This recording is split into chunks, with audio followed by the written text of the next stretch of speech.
మంగళగిరి మిద్దె సెంటర్లోని శ్రీ బాలగణపతి స్వామివారి దేవస్థానంలో పట్టణంలోని తెనాలి రోడ్డు విస్తరణ ఆపాలని కోరుతూ చేనేత వ్యాపారులు, నివాస గృహాల వారు పూజలు నిర్వహించారు.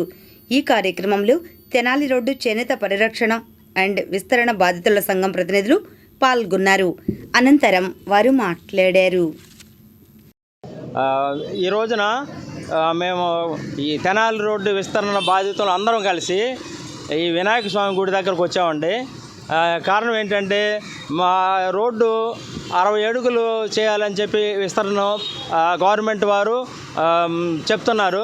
పదే పదే చేయాల్సిందేనండి, 60 అడుగులు చేయాల్సిందే అండి పదే చెప్తున్నారు వారు. మేమైతే మా రోడ్డులో చాలామంది మొత్తం పోతున్నాయండి. దాదాపు అందరిలో సగం మంది పైగా అందరికీ పోతున్నాయి, మొత్తం పోతున్నాయి.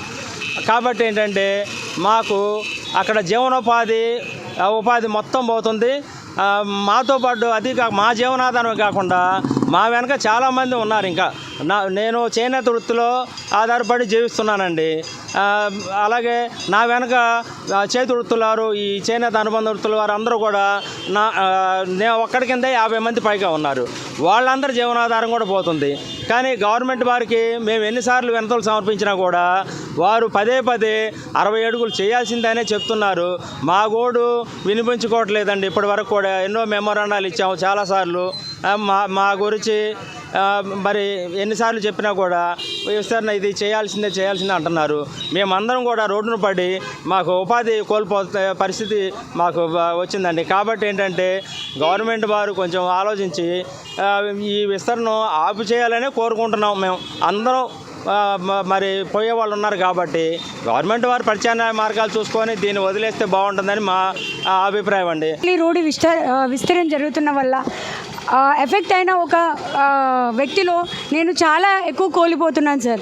నా షాప్ పేరు హనుమాన్ హ్యాండ్లూమ్స్, మా వారి పేరు గోలి దుర్గారావు సార్. నా షాపు, నా ఇల్లు మొత్తం కోల్పోతున్నాను సార్. మీరు 60 అడుగులు చేస్తున్న ఈ విస్తరణ వల్ల నేను ఖచ్చితంగా రోడ్డు మీద పూర్తిగా పడిపోతాను. నేను ఒక్కదాన్నే కాదు సార్, ఈ 112 మంది ఎవరైతే ఈ రోడ్డు మీద మీరు ఈ తెనాలి రోడ్డు విస్తరణ చేస్తున్నారో ఆ 112 మంది కూడా ఎఫెక్ట్ అవుతారు. వాళ్ళతో పాటు 30 మంది కుటుంబాలు పూర్తిగా రోడ్డు మీద పడిపోతారు సార్. వాళ్ళకి ఎలాంటి సహాయం జరగదు సార్. ఈ రోడ్డు మీద ఈ రోడ్ అనేది చాలా ప్రాముఖ్యత చెందింది. ఇది చేనేత వ్యాపారానికి చాలా ప్రాముఖ్యత చెందిన ఇది సార్. దీనివల్ల ఇక్కడ ఈ ఏదైతే ఇల్లులు ఉన్నాయో ఆ ఇల్లుల్ని కిరాయిగా తీసుకొని వ్యాపారాలు నడిపే చాలామంది ఉన్నారు. మున్సిపాలిటీ వారికి అనేక పర్యాయాలు తెలియజేస్తున్నప్పటికి కూడా వాళ్ళ దగ్గర నుంచి ఏ విధమైన హామీ కానీ దానికి సంబంధించి ఏదైనా ఉత్తర ప్రత్యుత్తరాలు కానీ ఏమీ జరగడం లేదు. గతంలో కమిషనర్ గారు ఖచ్చితంగా మీ అందరి సాధక బాధకాలన్నీ ఆలోచించి మీకు ఎవరికి నష్టాలు లేకుండా అందరినీ పరిశీలించి ఎవరు సాధక బాధకాలు కూడా అన్నీ విని అందరికీ ఉపయోగయుక్తంగా ఉండే విధంగా మేము రోడ్డు విస్తరణ చేస్తామని చెప్పారు. కానీ అది చెప్పి ఇప్పటికీ సుమారుగా 3 మాసాలు అవుతుంది.